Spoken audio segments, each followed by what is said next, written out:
سوید بن غفلہ نے بیان کیا کہ حضرت علی رضی اللہ عنہ نے کہا، جب تم سے کوئی بات رسول اللہ صلی اللہ علیہ وسلم کے حوالے سے میں بیان کروں تو یہ سمجھو کہ میرے لیے آسمان سے گر جانا اس سے بہتر ہے کہ میں حضرت صلی اللہ علیہ وسلم پر کوئی جھوٹ باندھوں۔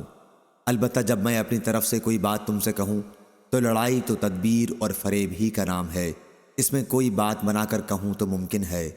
دیکھو، میں نے رسول اللہ صلی اللہ علیہ وسلم سے سنا، آپ فرماتے تھے کہ آخر زمانے میں کچھ لوگ ایسے پیدا ہوں گے جو چھوٹے چھوٹے دانتوں والے، کم عقل اور بے وقوف ہوں گے۔ باتیں وہ کہیں گے جو دنیا کی بہترین بات ہوگی، لیکن اسلام سے اس طرح صاف نکل چکے ہوں گے جیسے تیر جانور کے پار نکل جاتا ہے۔ ان کا ایمان ان کے حلق سے نیچے نہیں اترے گا۔